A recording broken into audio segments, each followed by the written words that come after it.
With their new kobold companion in tow, and feeling confident in their collective combat prowess, the heroes pushed on from their second encounter with the undead children of Velcora. But through overconfidence and the increasing hostility in Lump's nature, it caused them to activate a fiery trap before encountering another child, this time with gems encrusted all around its face. It roused with anger at the interruption of some strange, self-imposed ritual, and met Lump's growing voracity for bloodshed. Their tactics still working well, the heroes won out quickly before returning to the cavern of the fetid subterranean lake. From there, they made their way up onto a low cliff on the lake's edge and worked their way towards the signs of light from bioluminescent flora. But within this cavern, strange aberrant whispers pulled Tulok northerly, which instilled both caution and boldness among the party. And Tulok froze in place, while an overwhelming vision was thrust into his mind, a vision of Belcora that left the sage screaming in terror. Or perhaps it was fury.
You've all heard the expression, there are two wolves inside me.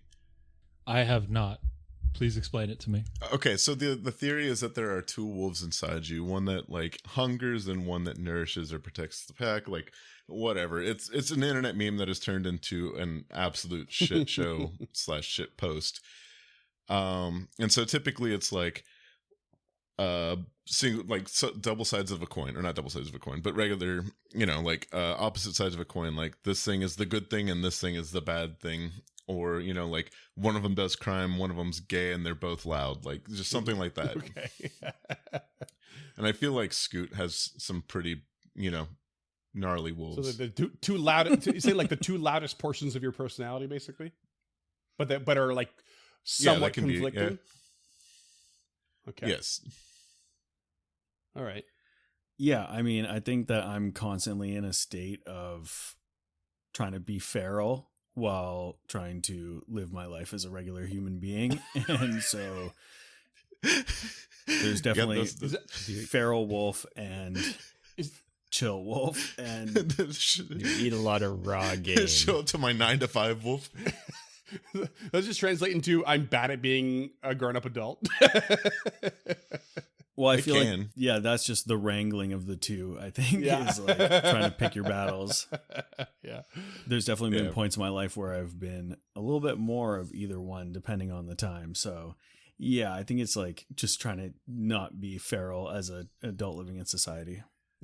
Yeah, like for me, mine is absolutely like balancing my massive imposter syndrome with my massive God complex. And they're both just loud as fuck and annoying. I have a friend who says this, and what she says is, I have two wolves inside me. I don't care what they do, but they're both gay. Good for them. My two wolves are Statler and Waldorf from the Muppets. You know what? Yep. Hey, that show wasn't half bad. You're right. It was all bad. Yeah. I could take that all the time. More to the question, it's between being a chill, slow-talking maritimer dude and constantly having a little wolf of anxiety running around howling at the moon 24/7. But also Statler and Waldorf. You can have 4 wolves. Yeah, why not? Oh yeah, that's a wolf party. You get a whole pack. Yeah. 3 wolves howling at the moon t-shirt. Oh, now that's a throwback. What about you, Freeman? Mine is a combination of being a bit of an overtop theatrical goofball and being a level-headed, calm, hard to read, patient person. At work, I mean, I can always crack a joke, even if no one else is going to laugh. I know I've thought of something funny for me, but my life has been better and happier, especially at work, if I take time to be more patient and less reactive, especially emotionally, which is a very difficult thing to do. But I've put a lot of effort in. So I'm this weird combo, I think, of like off the cuff improv tomfoolery and take a moment, think about it, assess it, then apply it to the situation. And it's they're constantly in a battle with each other, I think. Freeman has 2 wolves and they're both contrarians. But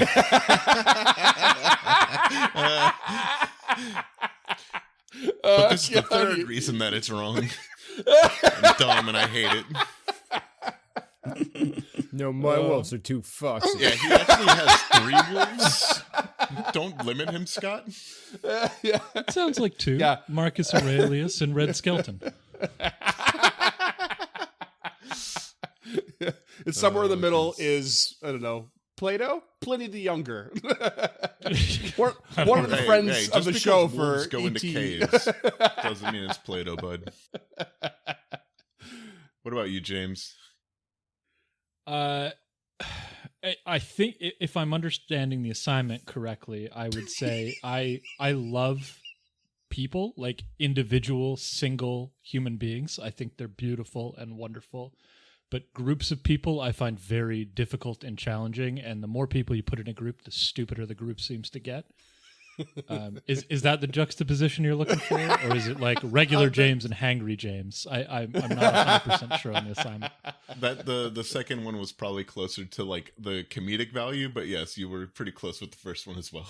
Yeah, Okay. I think you nailed it. Yeah, if I were to pick a couple for James, it would be like big ball of emotional anxiety, also cold hard unthinking mathematics. Yeah, that feels right. But speaking of 2 wolves inside you, Tulak, what the fuck? You're always, we gotta go, and now you just want to fucking stand there and not do shit. What's that about? You're Pick a lane, pick a struggle, Tulak, pick a struggle. Literally waltzing your way through this cavern, and Tulak stopped in his tracks, alerted Ruff, which then alerted Nikage and a little bit Lump, and before you knew it, Tulak was screaming, actually screaming at the top of his lungs before he snaps back to the moment. And as you snap back, Lump, you're kind of, I assume, kind of half looking over your shoulder here, but very wary of the creature ahead of you.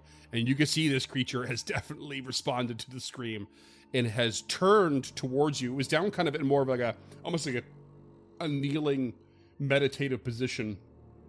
And now it has stood up and turned towards you and placed one of its, the hand that is holding this red glowing sort of glass object has pulled it back kind of behind it as best it can, as if to put itself between you and it, and is just standing there, staring at you with its weird little beady eyes. If it's not fighting us right away, Lump is going to maintain a defensive posture and wait for the rest of the group to at least get their bearings and see where it goes from there.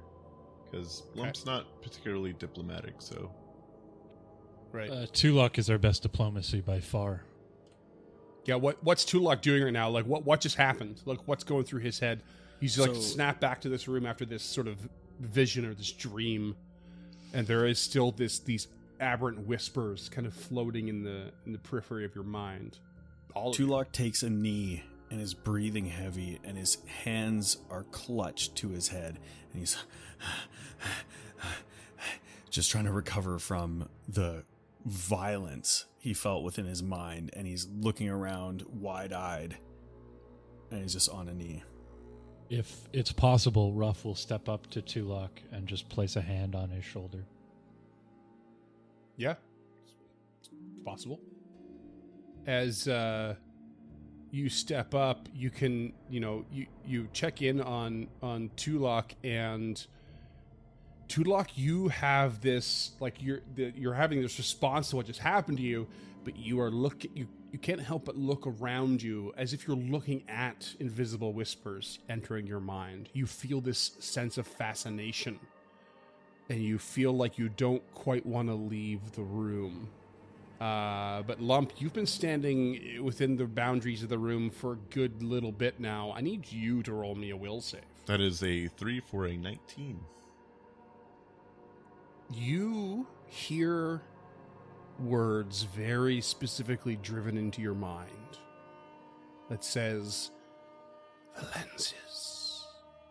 She knows the secrets of the lenses. 3 are within reach, 1 very close, the other lost by Ildaris, 1 held by the Blood Eaters." And you become stupefied 1 as these whispers push into your mind. Okay. Lump just kind of channels that, like, just saying it out loud as the words come into their mouth, or into their head, excuse me, and just shakes their head, their helmet, like almost spinning in front of their eye before rearranging it. I think that creature has something we need. And Lump begins to glare at the Gug. Tulok, feeling Ruff's paw, raises from his knee and strides forward next to Lump. Did he hear those whispers or no? Yeah, actually, Tulok specifically heard the same words as Lump, so you feel like you can almost confirm that same belief, but you did not become stupefied. You didn't even have to roll. As you step forward, Ruff and Nigage, what do? Do you join your allies? Yeah, Nick will step up behind Lump. What language are the whispers in? It's impossible to tell. There could be in any language, every language, all language at the same time. You'll certainly understand them, though. But for you, it's like a lot of just little bits and pieces, words and phrases overlapping each other. It's like a chorus of wolves howling inside us. Basically. Actually, let's go ahead. You were also standing in the cavern at the same time as the Lump, so why don't you roll me a will save as well, Duncan? Yeah, why not? Thanks. Yeah, go 21. on. Okay. You hear your own set, but Tulok hears it as well. She keeps them apart while she works her petty vengeance, and the essences shall become one. Well, that's unsettling. And you become stupefied 1 as well. Yeah, okay. Thanks. Just wanted to make sure. And you're all grouped together now at the northern end of this cavern on the edge of this oppressive, whispering power. This creature standing there, staring at you with its strange, beady eyes that are along its neck because it has no real head or neck. It's like on the eyes are on like its collarbone kind of area. And it is standing there kind of poised, ready to I guess, defend what it has. Can I do a recall knowledge on it? Certainly. That'll be occultism. 31. Ooh, Hey. 30. Yep. Success. Lowest save is reflex. I'll give you one thing that you want to know. I was rolling on the thing it was holding, personally. I don't think you didn't get a good enough look at it, so I don't think you can. It's like it's tucked behind its back now. Okay. Languages. Sackfroth. Fuck. Oh, I thought about taking that one. Is that spelled how it sounds? It's Sackfroth is the new undercommon. Oh. It speaks Sackfroth if anyone is fluent or semi-fluent, but it does not seem to be enraged by our presence, just coveting whatever it is holding. Tulok casts Translate upon himself. And in Sackfroth, creature, you seem to know so much. And you seem to have brought me here. You or what you hold. Speak with me about truth. What do you know of Belcora? Are you a friend or a foe? It kind of turns its gaze as best its body can towards you, and simply takes one small step backwards. Please. I mean you no harm. It is possible it is not capable of replying. Perhaps it just understands Sackfroth. I do not know much of this creature. You can see that it's been holding this its arms. It's got 4 arms, but on each side they're split at the elbow, rather than actual Goro kind of style from Mortal Kombat, and it seems to shift the glowing glass thing to the lower hand at the elbow, so that it's easier to keep concealed behind its back. Lump takes a following step as it backs away. And it properly steps back this time. Lump, hold. We must speak with this being. And Tulok again will address it, and I'd like to roll diplomacy on this and see if I can... Do you have message? I actually do have a single casting a message. I was hoping it would understand me, but that's okay. I got the Bag of Bones, which I believe has a message cantrip in it. Or whatever it's called in the remaster. Yeah, I have no idea. Email. It's just called email. So, I would like to use this and pulling out the bone, Tulok casts message. We mean you no harm. Speak with me, if only briefly, through this spell. Are you a friend or foe of Belcora? And will you help us? It's not mental anymore, it doesn't look like. Yeah. And the response you get is, "The voices give it to me. It is mine." The creature, I don't think knows. It is what it holds, what it covets, that gives us these messages. We must have it. We don't know what it holds, what it covets. Why must we have it? This creature appears to mean us no harm. It knows secrets that we do not. This is information that we need to bring down Belcora. She is growing ever closer in my mind. That does not mean we strike down innocence in our way, Sage. I'd never said we should kill it, though I'd see no other way. Ruff will spend one action to sheath his sword, because if this is going down, he's not partaking. He's going to sit this combat out. Now Tulok steps forward to the edge of the river. And again in their language. We mean you no harm. What do you hold? Show it to me. I will not take it. But I must see it. Hey, roll me your diplomacy. Before Tulok steps away, Ruff's gonna give him guide the timeline. I haven't been very good about thinking about this, but have you definitely not used it today? Definitely not used it today. I keep track in my Foundry sheets. I feel like it's been a while. Okay, I just feel like it's been a while since we rested, so I've been losing track. We rested in episode 106. 16 on the die for a 31. You can roll twice and pick the higher. 17 on the die for a 32. Glad I used that. Yeah. Hey, it's still higher. It's amazing. This creature pulls its hand out from behind its back and holds this glowing red glass object, this crimson hue. It kind of holds it up in adoration. And you can see very well that it is a lens. Shaped in a way to amplify light. And you can see as it kind of holds it and turns it, you can see the light.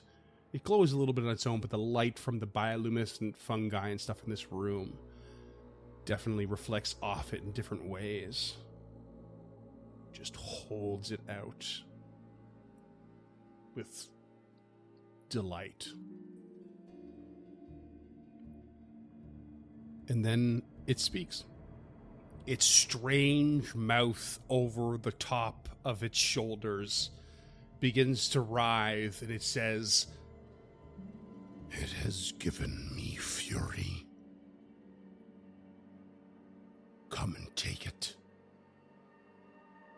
If you can withstand destruction. Do you care not to part with it? We do not wish to hurt you. We do not wish to kill you. But I need that to keep it from Belcora. And Tulok steps, ankle deep, or how deep is the river, steps into the river and to the other side. yeah, you step into like the little tributary splashing through to the other side. It takes another quick step to the side, putting it back behind itself quickly, and says, Come and take it. It is mine. Was given to me. Who gave it to you? The Whispers.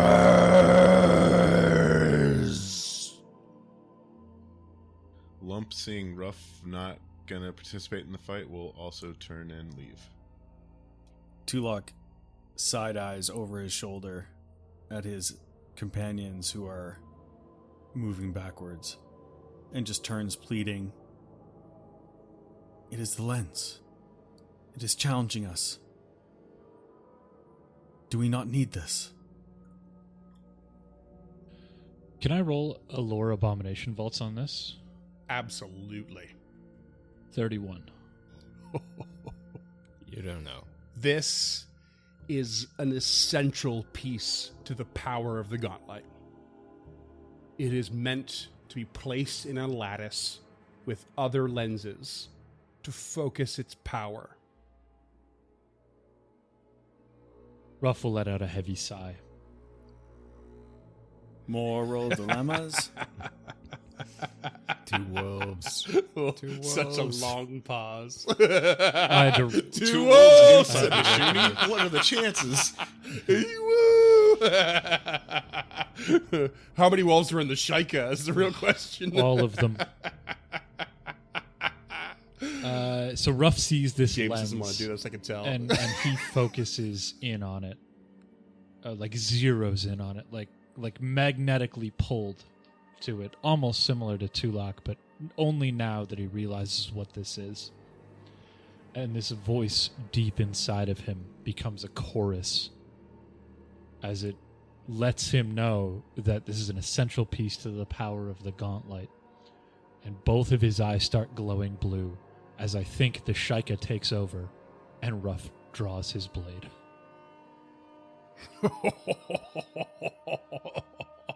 It's my first day over here, guys.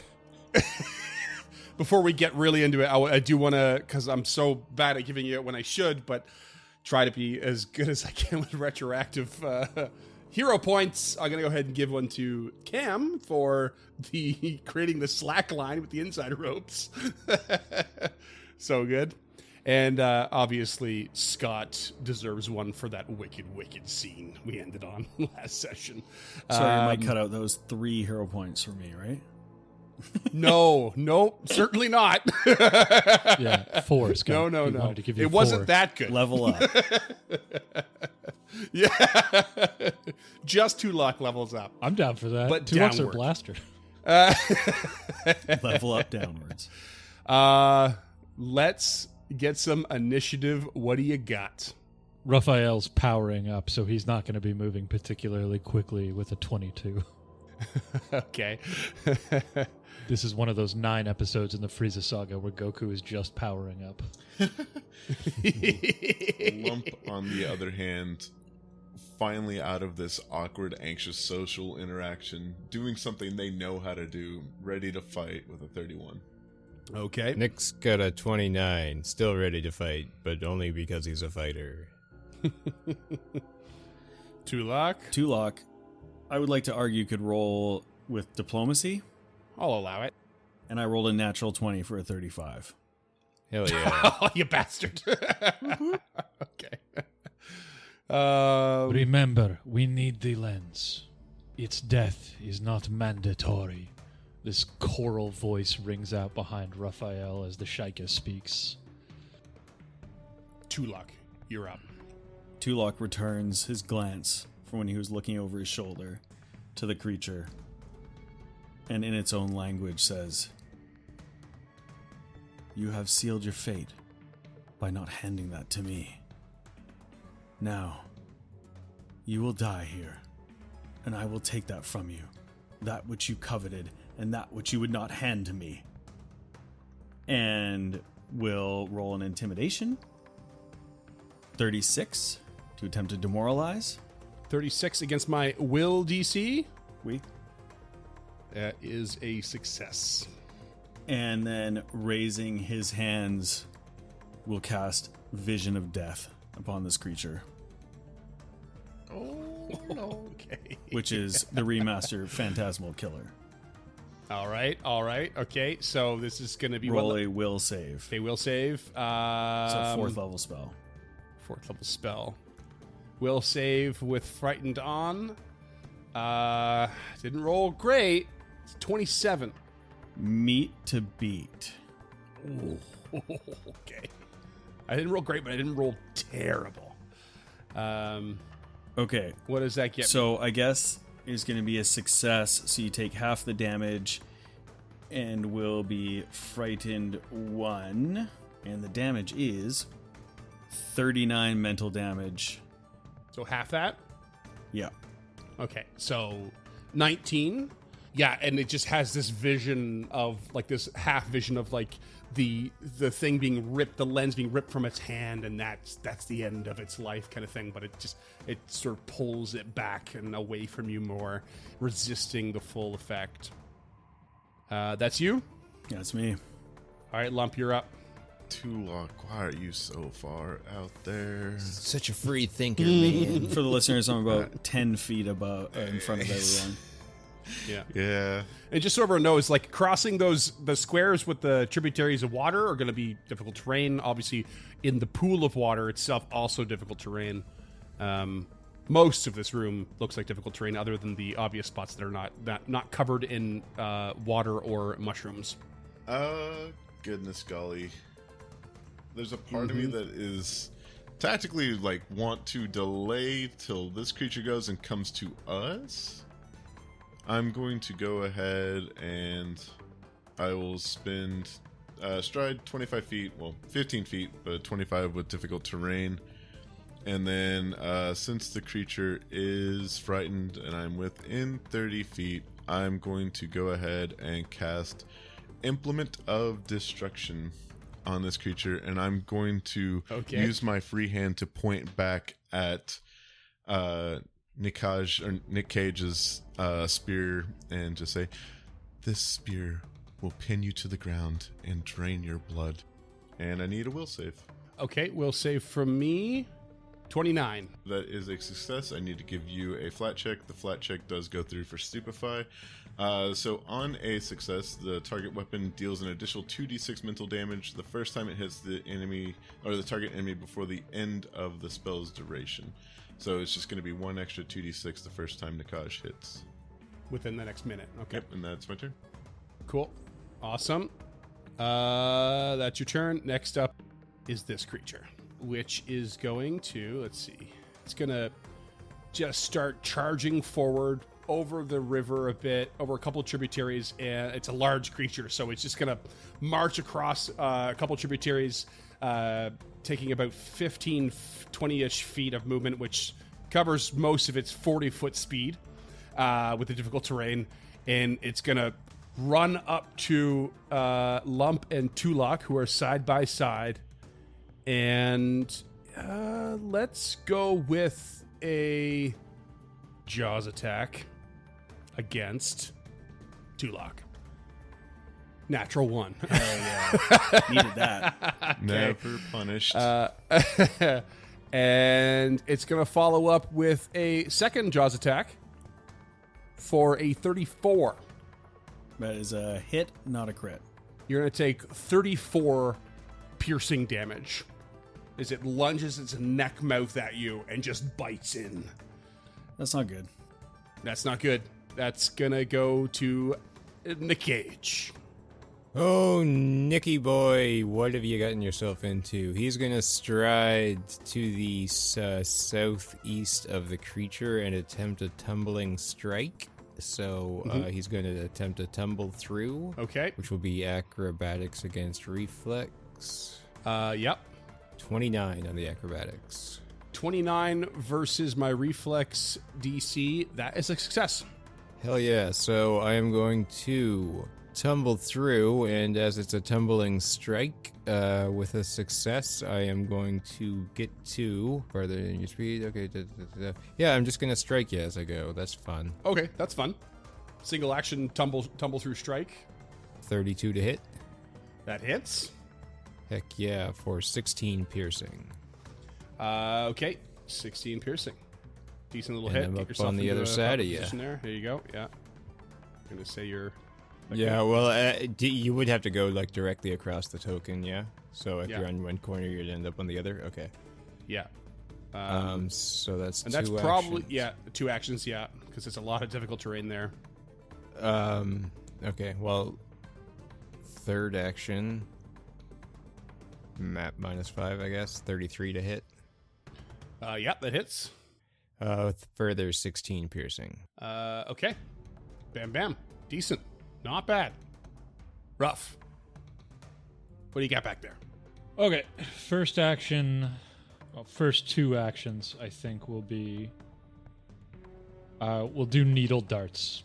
Okay. So Ruff points his sword, runs his hand 3 times down the side of the blade, and these 3 metal darts just shoot off towards the Gug. Okay. Amazing. That's a 32 to hit. That hits? You guys are rolling well. Shit. That's 18 piercing cold iron. 18 piercing cold iron. All right. Bam, bam, bam. Three needles. Okay, that's you. Anything else? Yeah, last action, he will enter Arcane Cascade. Okay. Next up, Tulak again. Okay, I have a question for the GM. Earlier in the monologue from the voices, you mentioned that 2 of the lenses Belcora had and a third someone else had, and you used a name. It specifically says 3 are within reach, 1 very close, the other lost by Ildaris, 1 held by the Blood Eaters. Okay. I thought maybe Eldaris could be this creature's true name, but it doesn't seem like it now as you've repeated it.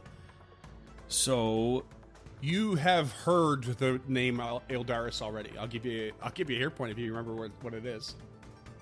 is it the person who Anyone? made the lenses up where we saw that shaggy guy way at the beginning in the workshop? Tangletop? Yeah. The workshop, as far as you know, was Volix. Ah, damn it. Okay. It's so long ago now, listeners. Yeah. Was Anyone it for the Ildaris? first name of one of the Rose Guard? Nope. Okay. Nope. Nothing from Cam. Dunk? Oh, Nothing? wait. I got something. Okay. Note taker, go. Ildaris was one of the Drow. They were ambushed by Erdafon. Tulok had a conversation with them. Their job was to scout.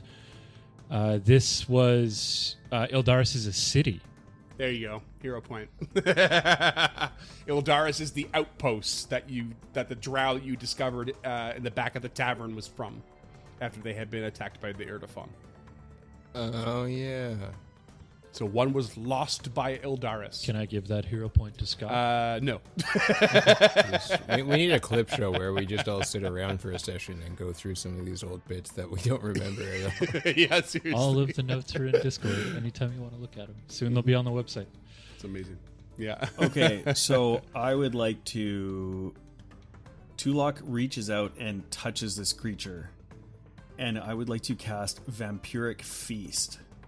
So I need... The new vampiric Yes, touch. I need a fortitude save. I need to know if that has the manipulate trait. It does. Attack. Oh, opportunity. I figured. Otherwise known as reactive strike. And this could be bad. Uh-oh. That's a natural 20. Oh, fuck. Is that bad? Oh, god damn it. I was going to step away and do something else, but I thought maybe I could get some... I'm going to die. When we entered this room and you went into that trance, I was almost 100% sure that was you writing Tulok out so you could play this Gug. Yeah, just to really fuck us up about it. So hopefully, if Tulok That goes, is- you can reincarnate into the Gug. Just give him the permissions. That is 66 points of damage. Oof.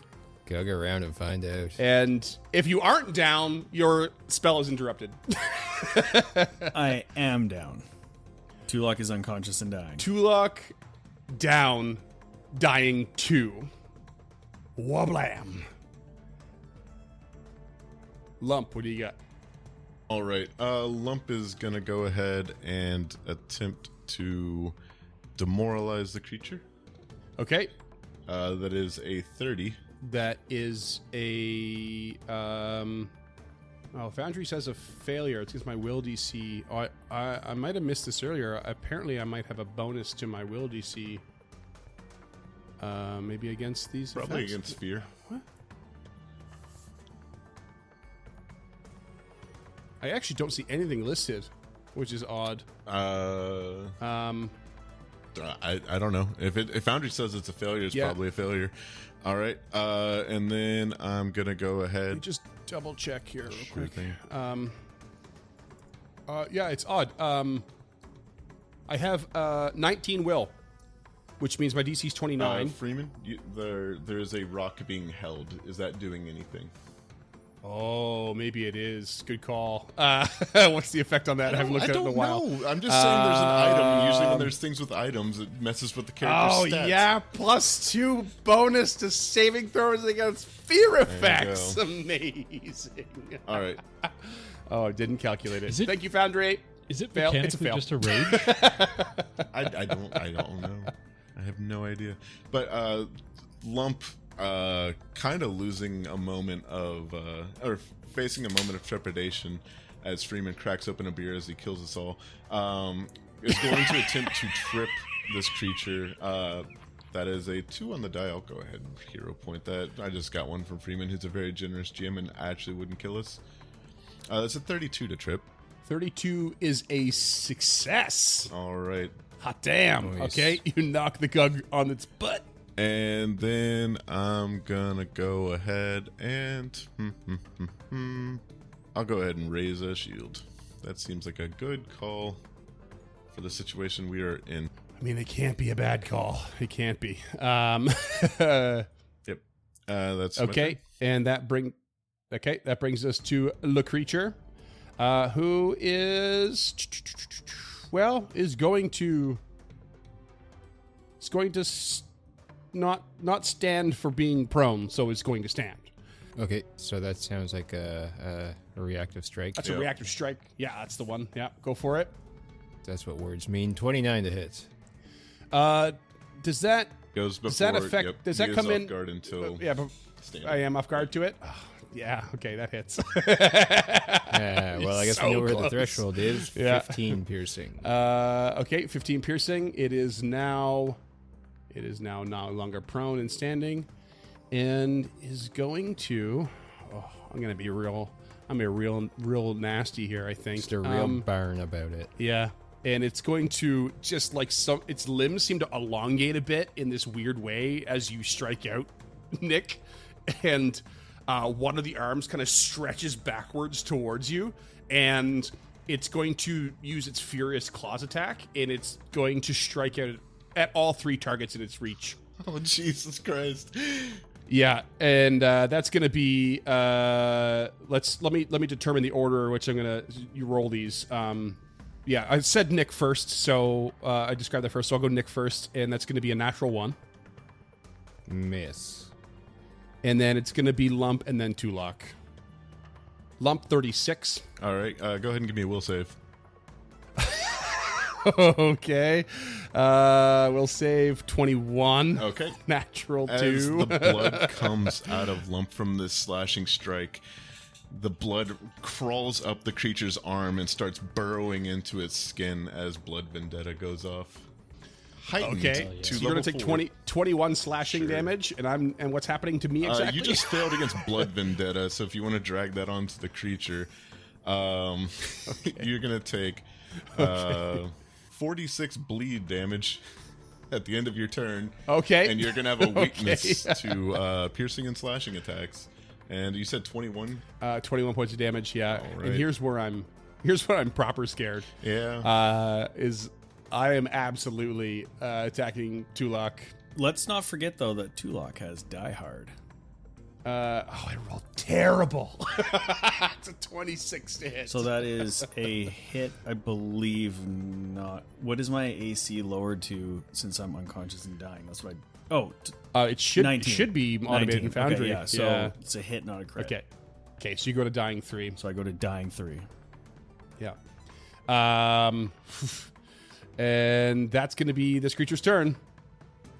That's going to bring us to Nick. Real quick, did Tulok get moved in the initiative? Or Yeah, were they- I was or just in the right thinking that place? I should have been. So I was thinking that when it happens, you don't really get moved when it's on a reaction, because it automatically, wherever you're at, you automatically kind of, or rather, Foundry didn't move him automatically because he was already at top of the order, so everyone has already get a chance to save him, basically. Okay. I think So technically... because if I would have moved him before the Gug, it would have been at a disadvantage for him. It would have made him go now, basically. okay. So his initiative stayed the same. The only thing that because he was at the the top. only thing that would have helped is he wouldn't have had a reaction if I wanted to move away. But Yeah. Nick, what do you got? Is this a large creature? Oh, yes. Okay, so he is going to attempt a positioning assault. Okay. Whatever that is. I will attempt a melee strike, and then if I hit, I get to reposition. And I do have the Titan Wrestler feat. Okay. 38 to hit. That hits. Yeah. Hey. Okay. No, so 13 piercing, 13 piercing. Okay. and I'm going to reposition him 5 feet to the left, to the west. 5 feet to the west. Okay. 5 feet. Boom. Real quick, did he take the bleed, Freeman? Oh, no, I didn't. Roll me that damage. 14 points of damage. Oh, brutal. Okay. That's a lot of bleed. Flat check. 14. Damn Oh, it. That's super Okay. close, sorry. All right. Continue, Nick. And third action will be a map -5 Okay. melee strike. But now that you've repositioned it, it is flanked with Lump with you. So Yep, and a 29 to hit. amazing. That makes it hit. That makes it hit with the flanking. Oh my god. Fucking suck Go it. dunk. Holy Burn. shit. 13 more piercing. Okay. 13 more. And that's a turn. Ooh, what a turn. That reposition. Damn. That was clutch. All right, Ruff, what do you got? Can you just confirm the only thing in my way that's difficult terrain is this creek? Because that reposition may have just hooped me. Yeah, because you can still pass over Tulok or through Lump, right? So it's just yeah. Okay. So his first action will be to stride. Okay. And then his last two actions will be to distracting spell strike. Okay. This is only possible in Arcane Cascade, and I need to have a free hand, which Laughing Shadows always do. So I get to make a feint and a spell strike. Okay. So that's a 28 to feint, which I'm not feeling great 28 to feint is not going to do it. No. about. Okay. So close though. Yeah, I Damn. probably can't use a reaction. Can I actually? You know what? I'll use a hero point. There you go. Natural 20 for a 31. Oh, yes. Oh no! no, Well, you're this fucked, has yeah. got to be over. Okay, it is now off guard against all melee attacks from you until the end of your next turn. Yeah, and he's gonna cast Shocking Grasp at 4th level with that spell strike. Okay. Oh no! That's a 23 to hit. That's a miss. Can I use 2 hero points in 1 turn? You can use it for any natural 20, just once per. So yes, Any D20 rolls. What do you meant? Yeah. That's a 28. off guard. That hits. Thank God. Thank God. Take him down, please. God. Holy Blaze. shit. Roll me that ridiculous damage.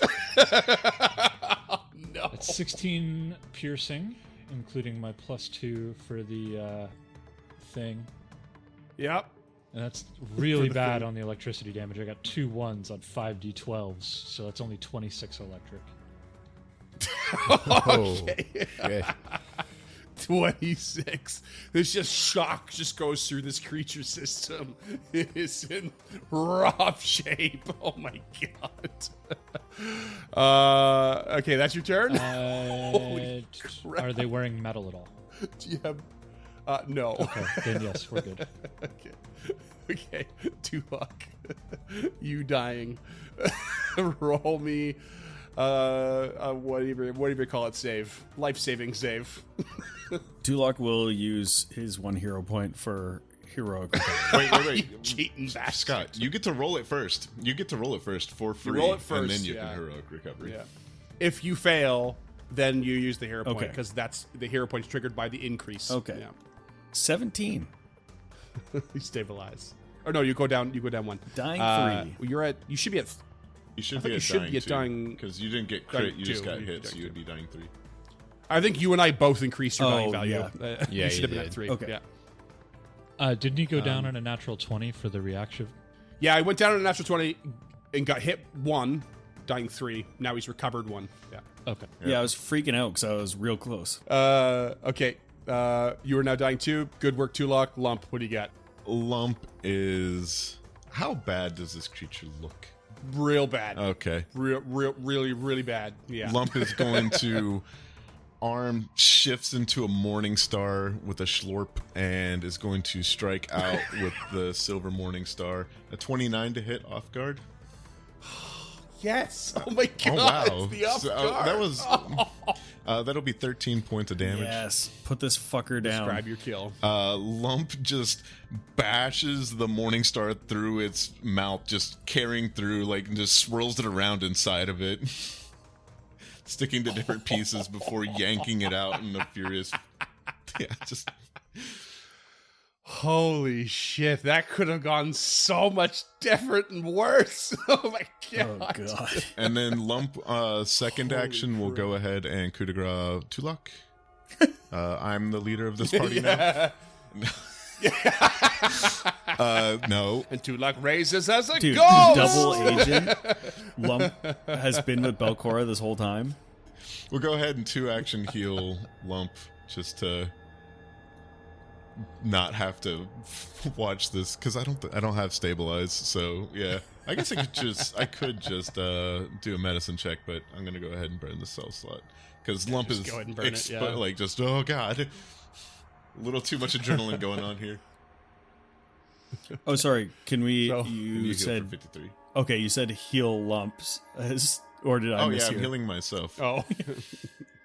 No, it's for 2 luck. I may have said Lump. My bad. All right, Tulak is awakened by the healing magic, his wounded one, Kinetic. and laying there on the ground. Tulok eyes open and sees the Gug laying on the ground, and he crawls almost feverishly towards the lens. Nope. Don't. Not touching that, bud. And Lump will shift the arm back into a hand and just like put a hand on Tulok's shoulder. Like, nope, not yet. You can touch it later, but we need to see what it does first.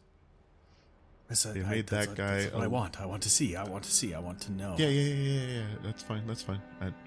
We're gonna get there, bud. We're gonna get there. But I need you to take a deep breath. How many fingers am I holding up? And Lump's fingers keep shifting, just turning into one big finger and then into like 16 little fingers. Morning Star. What is he, an AI? Nice. Banana fingers. Nice.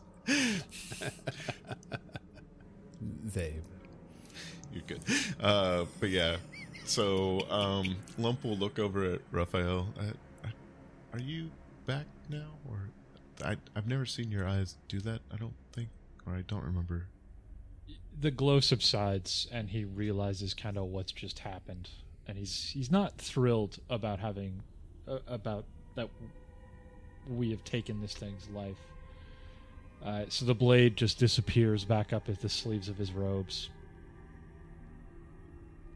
Yes, Lump, I am back. I don't believe I was ever truly gone, but this lens is required for our task, regardless of how it turned this Gug and Tulak into a golem.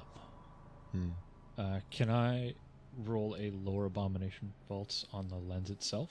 I kind of want to do something here. Sorry to interrupt, but No.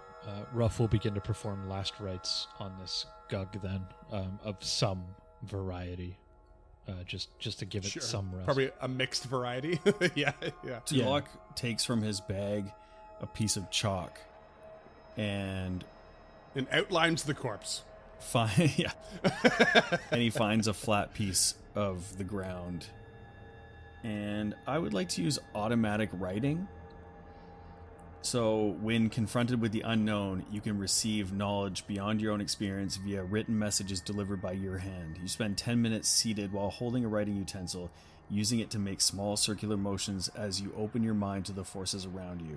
You receive information as your hand writes on its own, guided by the spirits. At the end of those 10 minutes, recall knowledge with any lore skill in which you are not trained, using your occultism modifier instead of the modifier with that skill. The strain on this spirit channeling leaves you stupefied 1 for the next 10 minutes.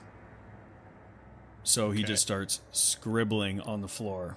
Insane conspiracy theorists scribbling, on the floor to try and understand something about this lens in particular.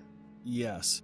I have to choose a lore that I'm not trained in. So, like, abomination vaults or gauntlet lore or something along those lines.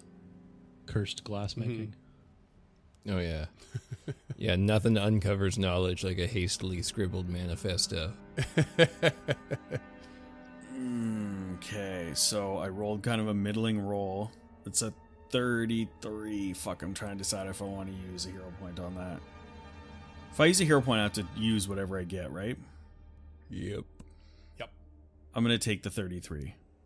So I'm rolling either Abomination or Gauntlet lore, whatever you think would be more fitting. Okay. Can I get that Abomination Vault's lore, please, James? It's a natural one for a 17. You want to hero point it? No, I'm down to 1. I'm good. Okay. Can he have mine? Okay. Yeah. He thinks that lens is a missing piece to the stained glass in the chapel on the first floor. Yeah. I mean, you already know that it's connected to the gauntlet. Like you're just your mind just shifts back to that basically. But Tulak, as you are scribbling and scribbling and scribbling, you're trying to understand something about this lens. You realize that what you've drawn, is a very, very crude map of Otari with an indication of odd stories. Morlabin's shop. Kevin.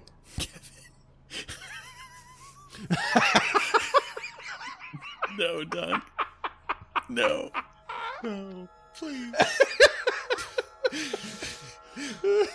Be the first episode with the title is just a proper noun. Kevin. Can Kevin be my backup character? Kevin's the BBEG, dude. I don't think I think at one point I voiced him. I'm not sure, but it's been a long time. Yeah, it's not what you expect, I'm sure. No, but I like it. So Tulok kind of falls back and gains the stupefied condition. Welcome to the Lump Club. Speaking of, does mine go away or no? Yeah, that's been sticking around for a while. No, it's 24-hour dealie. Stupendous. All right, Lump will go ahead and begin treating wounds. Nick would like to poke around these piles of mushrooms, like here and here, if there's anything in them. Sure. Taking a look around. Ruff goes to the north end of the cave and just takes a peek down what appears to be a cramped tunnel. So looking around the mushrooms, you don't see really much of anything of note. Ruff, you're heading to the northern side in the tunnel that leads out, and it seems to lead towards this little, like, kind of natural bridge and island that you did see on the other side. That's like kind of in the lake. There's a big empty cage, basically, sitting on this little isolated island.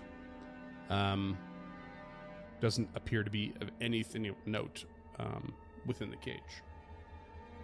The only thing really is Tulok's drawing and the Crimson Lens, which at a glance, I will tell you, appears to basically be it's a concave lens that has a drifting crimson cloud that resembles slowly swirling blood within the lens. In fact, I have a picture for you. Looks a bit like that. Ooh. Ooh. I mean, it looks like a microscope slide, listener. Yeah, it does, yeah. And, I mean, it's very obviously magical. Who picks it up? Tulok pulls out his bedroll from his backpack and crawls towards it and wraps it up in the bedroll without touching it. Like it's the Palantir? Is that what it's called? In Lord of the Rings, the crystal ball? Oh, yeah, the Lord of the Rings, yeah. So Yeah. he wraps it up like that without touching it and stuffs it in his backpack. Cool. And he looks at the ground and says, "So Tari, odd stories. What is the connection?" Perhaps we should go see Morlabint and find out for ourselves. Truly, we must leave now. Take this piece, this lens, away from here, away from Belcora. Destroy it. Why keep such an object of destruction, of misery? We know not its power. I wish it destroyed. And nor should we. Look what it did to you, what it did to the Gug. The power, the control. Destroy it, Sage. Tulok would like to destroy it. He's under the impression that they should leave here to do it. But perhaps hearing these words,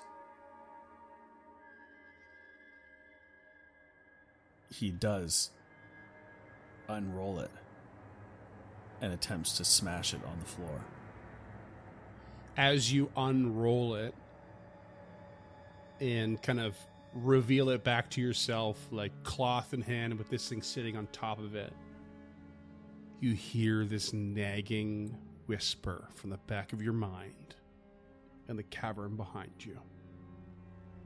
The cavern that revealed to you important pieces of what was ahead and what it might mean. And you may want to go back there and risk your mind into finding out more. Or you could simply try to destroy it. But you feel the pull as you think about this, as you consider it seriously. To the south? Mm-hmm. Tulak will carry it there. I must know more. I will destroy it. And he walks. You step into the cavern, and you feel that pressure of the whispers on your mind. They push through, and maybe you take a moment to sort of accept it in a way. Meanwhile, Raphael and Lump and Nick all keep a safe distance, knowing the danger of dwelling in that place at this point.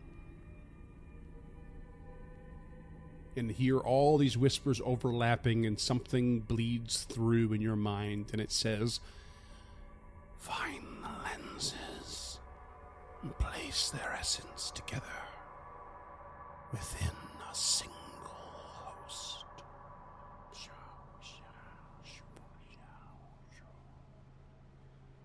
Join the essences within the host, and you will make them fall.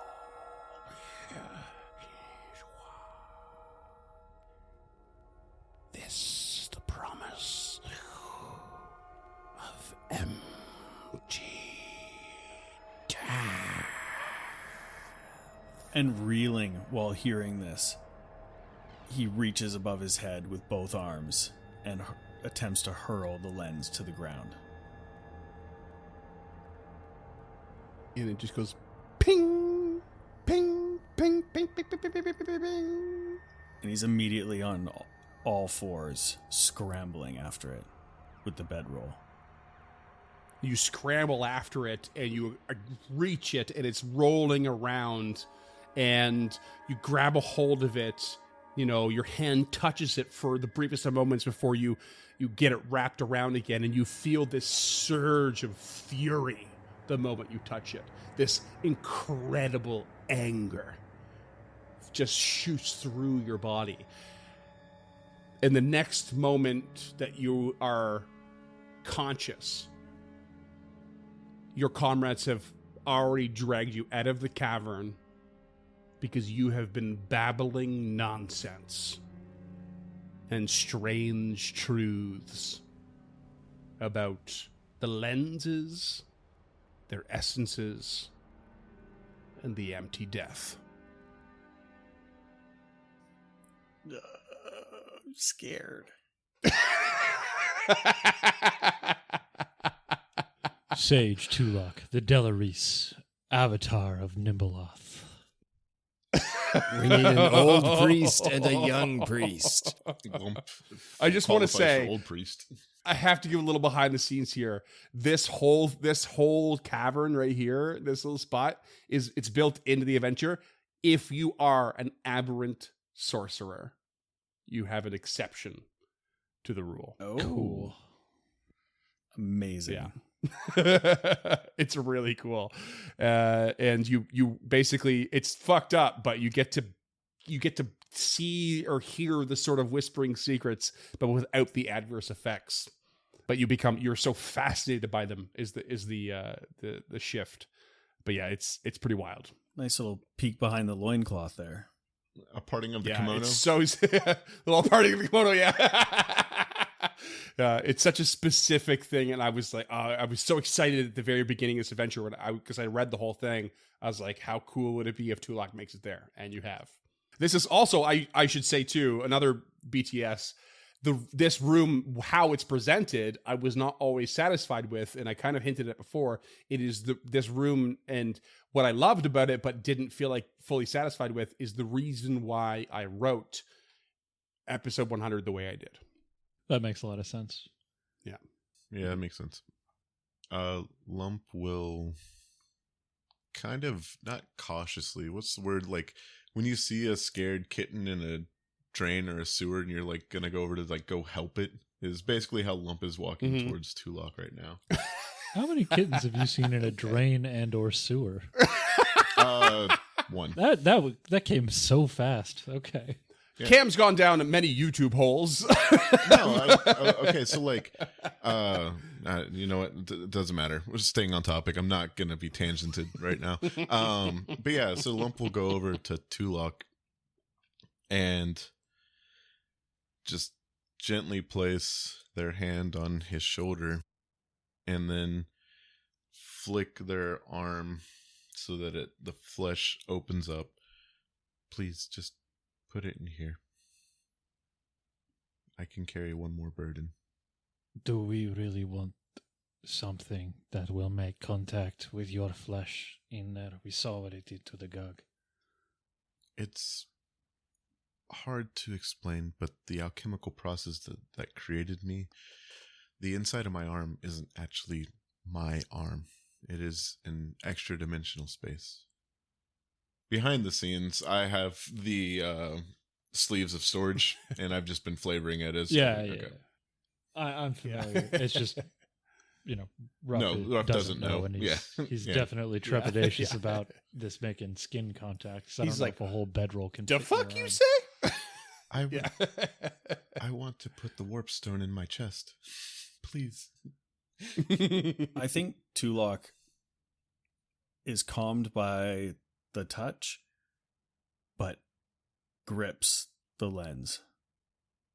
Ruff just delivers an open hand smack. Takes the lens. Very fair. Bad Tulok. You don't get to keep the And precious. anyone who touches the lens, anyone who touches the lens, even for the previous moments, feels this surge of fury, malevolent fury. The lens is in the bedroll, though. And Ruff's not actually Sure, going to take okay. it. He wants nothing to do with that thing. Yeah, like Yeah. I'm not 100% sure what the Sheikh is telling him, but all of Ruff is telling him to avoid and destroy this thing. But yeah, I would like to, after getting backhanded, Lump will just reach down and take it and shove it in the arm. Okay. Please, Tulok. And Tulok's eyes look like he is going to leap for it, but is restrained and kind of mumbles incoherently a little bit, but just sneaks out one word. Otari. Yes, we saw his spirit. That's what put us on this, coming down here to the farm. Do you need rest, or can we push on? We should leave. Yeah. Take this to Otari. It's not safe here. I understand you correctly. You are concerned that the gauntlet will fire a beam of energy capable of raising the dead, and you would like to leave this artifact that powers this lighthouse with, not being rude, a bunch of civilians that may not be able to stop what comes. It is safest with us. I do not want to keep it. I would see it destroyed, but handing it over to the mayor or somebody else to be corrupted by it, someone less resilient, somebody less experienced, seems like a mistake, in my opinion. You are carrying a match into a room of gunpowder if we take the lens with us. This whole heathenistic temple to destruction is designed for these lenses. Why should we carry them through here, bring them closer to where they need to be? Belcora can be anywhere in this place. There's zero chance that she let a random creature hold on to it if it was not meant to be with her. She's had several hundred years. I once again believe she is scared, and I believe these lenses will be crucial for us finding either a way to destroy her, this gauntlet, or the lenses. Ruff will nod in assent. He's not convinced, but Lump has shown themselves to be knowledgeable, and Lump doesn't appear to be tainted by this lens yet, so he'll acquiesce and just keep one eye on his armholes. Tulok is stupefied and looks up at them, kind of confused. But again, much like Ruff will acquiesce. That said, we should return to Otari. We have no idea why stupid Tulok drew the picture, and perhaps we should investigate that. He pats Tulok on the head. There. Good Tulok. Feeds Tulok a piece of kibble. Some jerky. Sausage roll. Just treat him like he's Sausage roll. Kraka. Even though Lump is just as stupefied. One of you's role playing it. Yeah, I do think we should go back to Otari and check out Odd Stories. We can keep the lens with us, but it was drawn for a reason, and this whole location has some sort of pull over Tulok. So getting him away from this, but also bringing him to the source of whatever made this drawing might be the next piece of the puzzle. But yeah, I say go back to Otari then, because I meant to prep Blood Spray Curse, and I prepped Implement of Destruction. I was like, why did I do that? So I deleted it from my spell prep list. I'm like, that's an awful spell. It's just truly bad. Hey, you get an extra 2d6 damage. 4 damage in Yeah, there. see, Blood Spray Curse is the first time any round that somebody takes 10 damage, they take 2d6, so it sticks around, whereas this is just one time. Okay, yeah. Anyways, yeah, I'd like to head back to town. Yeah, let's do it. All right, you head back to the old Otari Yep. and head to Odd Stories. Yeah. Yeah, that's how you say it every time. Odd Stories. Odd Stories. Didn't I tell you there's a giant question mark at the end of the sign at front? It's like 4 question marks, ends in an upside down one. I thought they just specialized in mystery novels.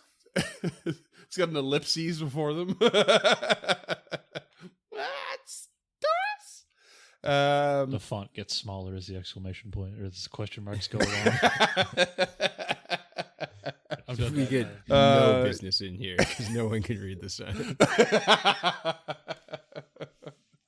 All right, you head back to Ye Old Town, and you make your way there. We're just going to expedite it, obviously. You find your way back up the elevator, get the teleportation to circle. I said that really weird. And you make your way to Odd Stories, and as you enter the shop, it's going to take you... Hold on a second here. It's going to take you at least a couple hours to get back into town. So you're entering the shop at like early morning, as at the kind of the moment it opens, around 7 a.m. And there's that little charming little welcoming ding, as you open the door. And Morlabint's behind the desk, kind of specs on his nose, reading a book, looks up. Master Tulok. Wait, what voice? Oh, hold on. Second Kane. Oh, Master Tulok. Oh, good to see you. Sit a while and listen. Welcome. Haven't seen you in a bit. What brings you to the Odd Stories? We must talk. So Tulok turns to Morlabint as they all enter and says, we must talk. There's been an advancement. We have an item. A lens of the gauntlet. We've managed to retrieve it and bring it here. Something told us to come here. what do you know of the lenses, Morlabint? And Tulok looks at him dead serious. Yeah, and his expression turns to quite, curious and a little bit confused and very quizzical. And he says, lenses. Lenses. I thought it a fleeting fancy. You have one of these lenses with you. And Tulok is eyeing his reaction. It says, yes, it is within our possession, and we mean to destroy it. Can you help us?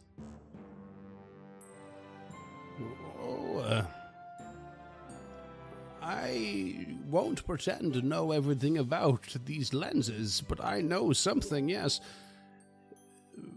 But perhaps you might rethink the idea of simply destroying them. Might I see it? No. And he kind of clears his own desk, lays it out. He's like, I mean not to take it in case you're worried.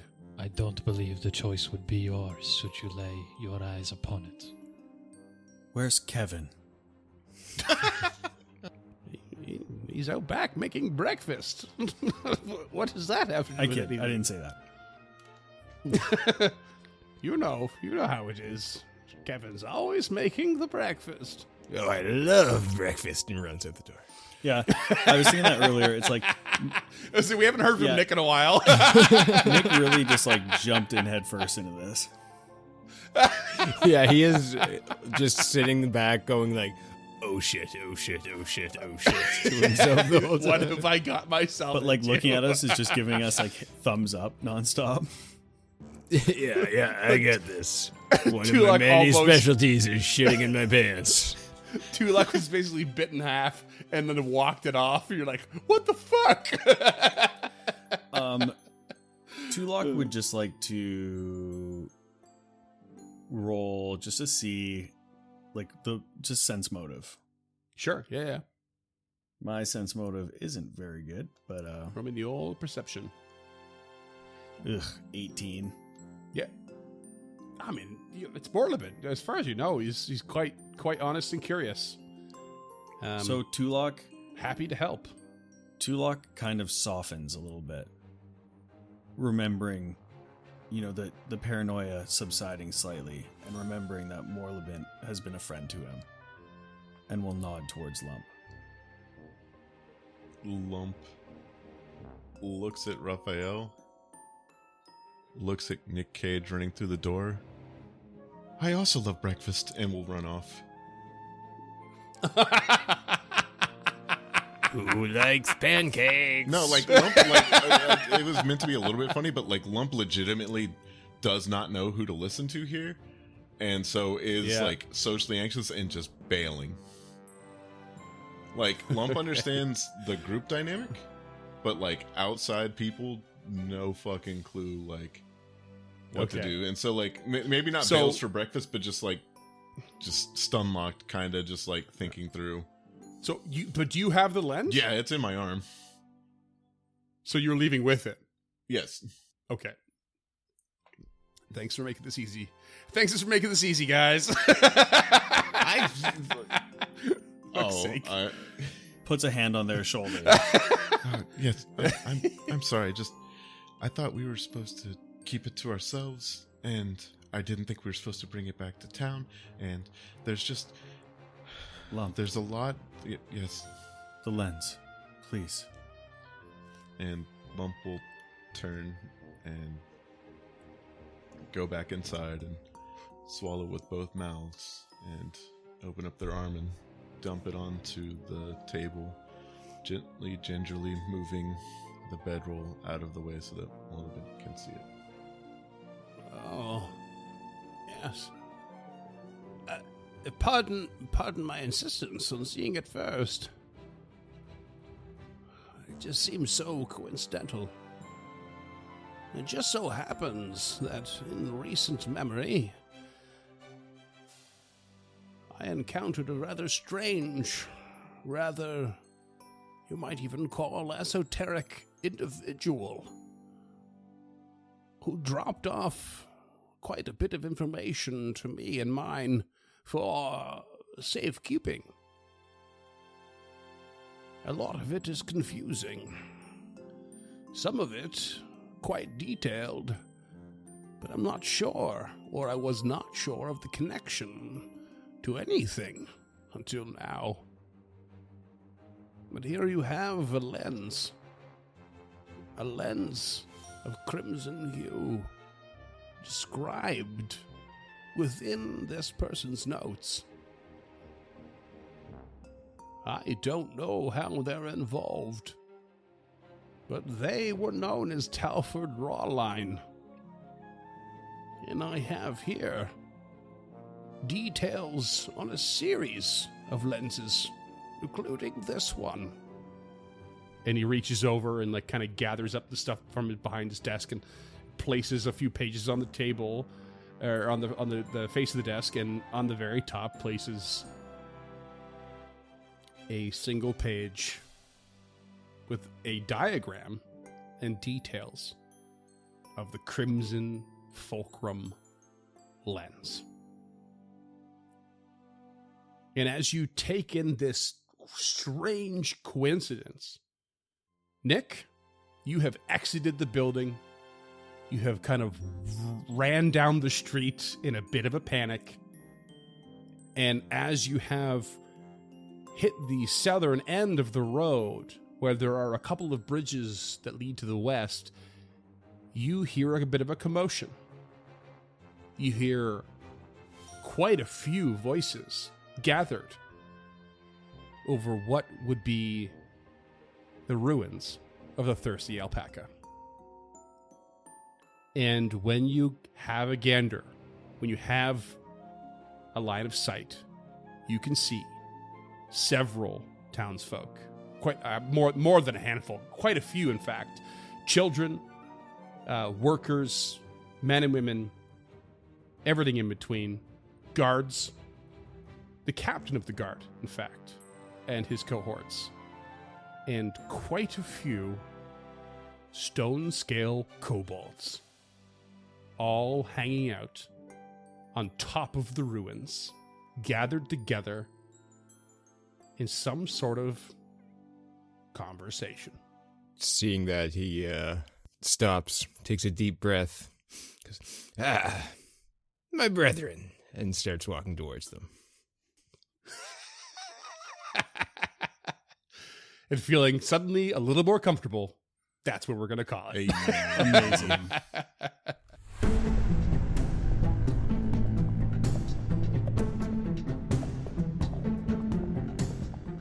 Stemming the Tide is an actual play podcast of the Adventure Path Abomination Vaults and is produced by the Uncharted North Network. Stemming the Tide uses trademarks and/or copyrights owned by Paizo Inc., used under Paizo's community use policy. We are expressly prohibited from charging you to use or access this content. Stemming the Tide is not published, endorsed, or specifically approved by Paizo. For more information about Paizo Inc. and Paizo products, visit paizo.com. Music is composed by Will Savino and artwork by Greyhood. Stemming the Tide is recorded remotely using Foundry Virtual Tabletop. If you wish to connect with us or support this project and projects to come, we can be found at unchartednorth.ca, patreon.com/unchartednorth, and on all major social media platforms. Links to all credits can be found in the episode description and our website. Thanks for tuning in.